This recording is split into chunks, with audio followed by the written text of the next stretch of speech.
my presentation, our Honorable Lecturer Dr. Rahaya binti Kahar, and dear friends. I wish you all a very wonderful day. I am Nurahimah binti Muhammad Nasir as the first speaker in my group presentation. First of all, I would like to introduce my group members, Siti Harisa Ismail and Khairatun Hafizah Mat Aris. As you can see on the screen, our topic today is the causes and effects of the importance of having breakfast for children. In my presentation, I will focus on three parts. The first part is an introduction. Then, in the second part is the reason why children are not having breakfast. And finally, I will go on to talk about the effect of skipping breakfast among children. Dear my fellow friend, by the end of the presentation, there will be time for a discussion and any question. Now, let's move to the first part of my talk, which is about how important breakfast is among children. To begin with, breakfast is the most important meal of the day that is taken in the morning.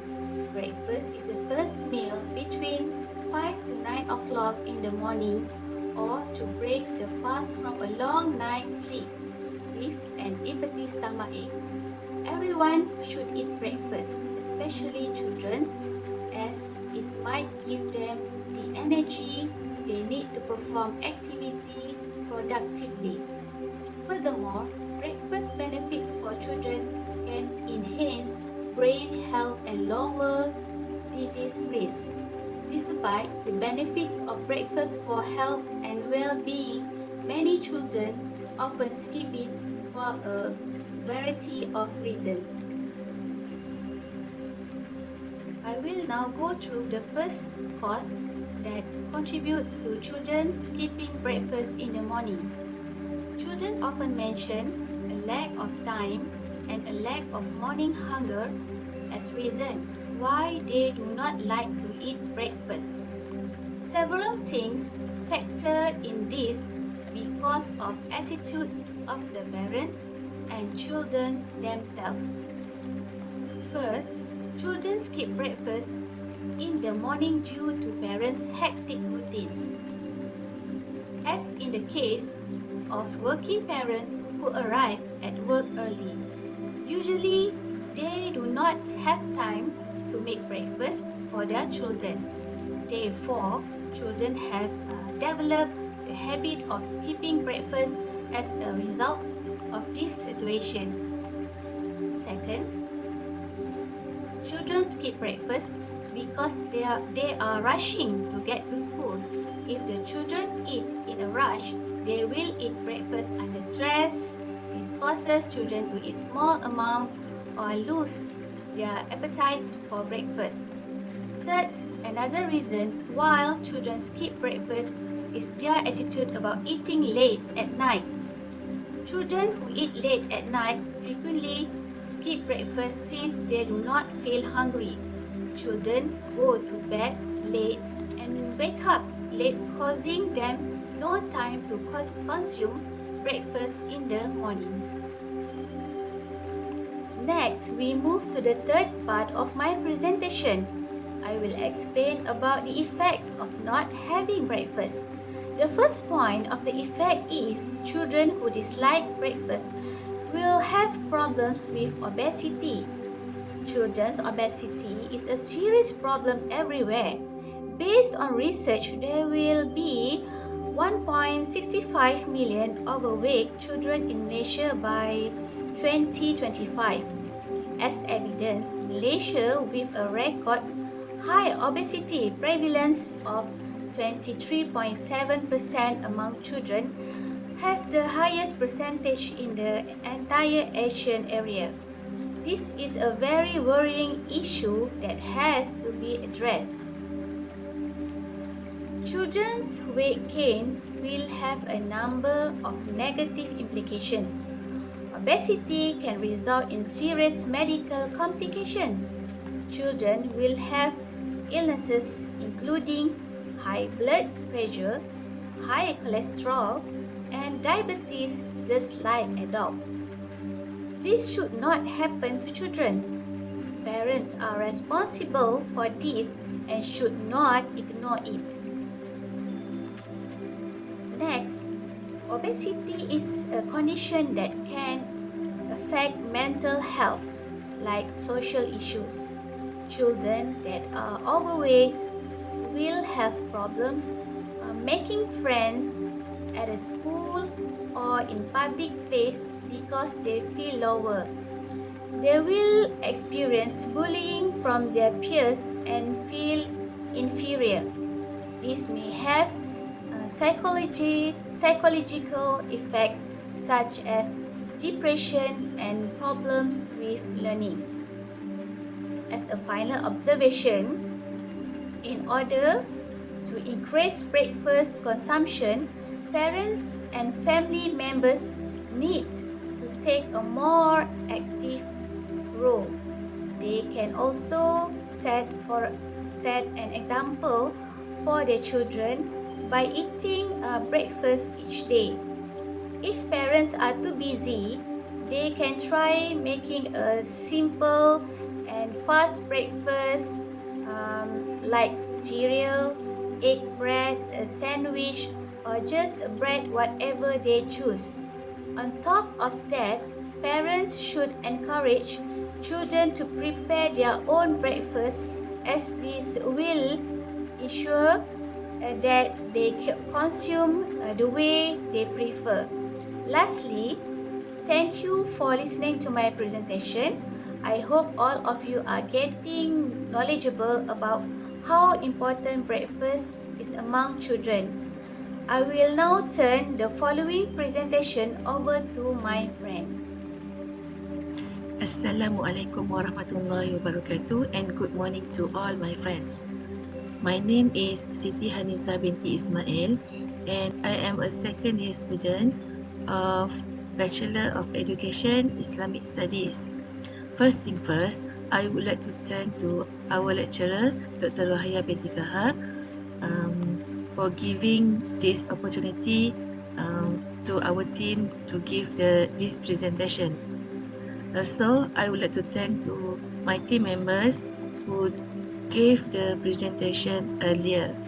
My presentation should last for 7 minutes. In this presentation, I would like to explaining about one cause and one effect of children not having their breakfast before going to school or before they start their learning at school. As we heard earlier, what my team members talk, their point, again, I would like to stress that breakfast is very important to anyone, especially to the children who are the main focus in this presentation. First, I will start by explaining the cause why children not having their breakfast before going to school. Point is, some children having picky eater behavior or habits. They are fussy and choosy eat food what they want to eat. Generally, children can eat solid food when their age reach 6 months and above. Can eat. Some children growth characteristic of picky eater. For example, there are unwillingness to eat unfamiliar food, or if the food has strong preferences, they do not to eat the food. In addition, a survey conducted by a researcher found that children who are picky eater behavior are more likely underweight category compared to children who eat normally.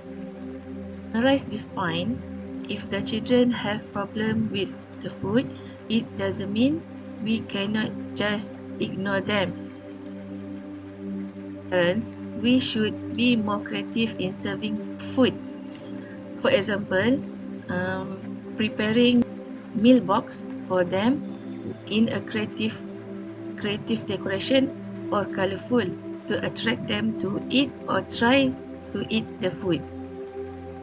But if the behavior is getting worse, I recommend we should see a doctor to get some advice or help.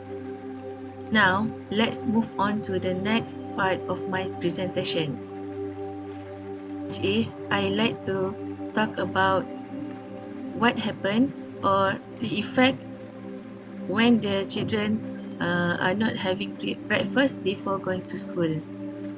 My point is, children who are not having breakfast can impact their cognitive ability and find it difficult to concentrate in the classroom.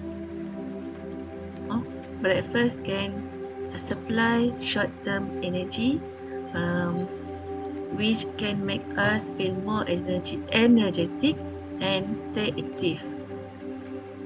I've already mentioned breakfast is very important because it's the first meal on the day after a long sleep at night. Based on my reading, I also agree with some teachers in the United Kingdom who found that children who are having breakfast before start the class are able to concentrate more better compared to the children who not having their breakfast. Children who are not having their breakfast seems more tired, easily distracted, and not focused on their learning. We can say that skipping breakfast may affect the body, will lack energy, and not be able to focus in the classroom and cannot fulfill the tasks in the school. Children need to eat healthy food and nutritious food to make sure their body stay active and focused in learning. I like to summarize all the points in this presentation. Why children not having their breakfast? We should be more concerned that our children is our future. Children need to be explained why breakfast is very important for their healthy body. Children need more energy to boost up their activities in school like studying, playing, and many activities they can do at the school. So, to make sure that they stay away from unhealthy lifestyle because not having the breakfast. They might eat more and take unhealthy food, which can cause another problem in the future.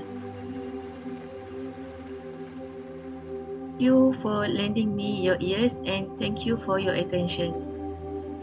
I end my presentation with Wassalamualaikum warahmatullahi wabarakatuh. Thank you to group members Speaker 1 Nur Rahimah and Speaker 2 Siti Hanisa. Assalamualaikum warahmatullahi wabarakatuh. Before I continue my explanation, I would like to introduce myself.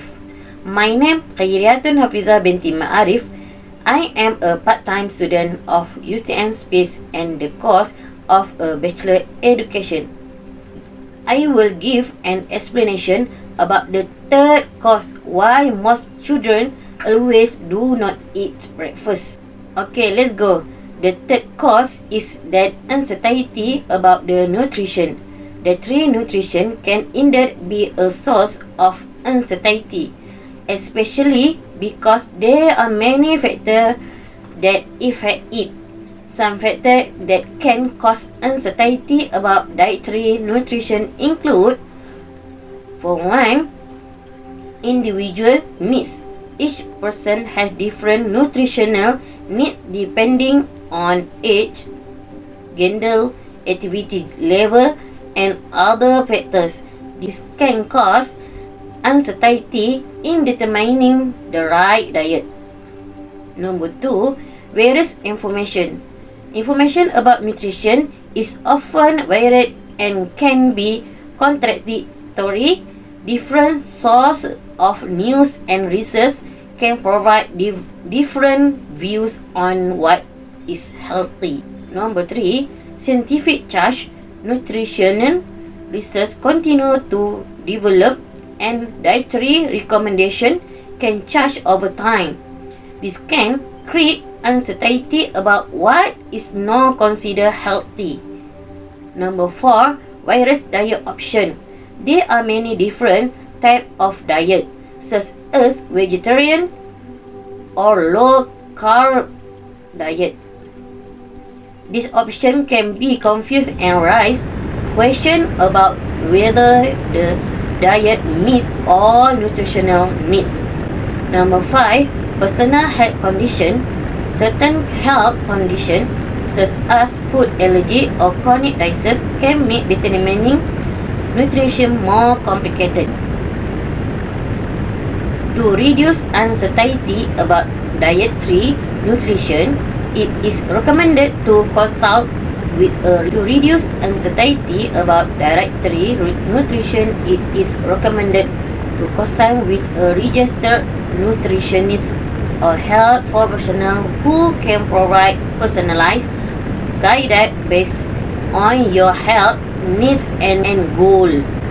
In addition, staying informed about reliable source of nutrition and always paying attention to portion size can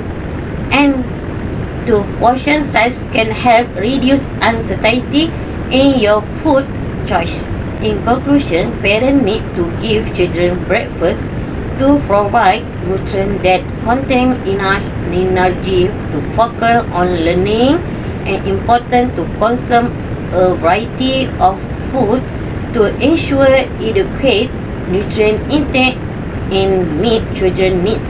Understanding one unique nutritional requirement for maintaining optimal health.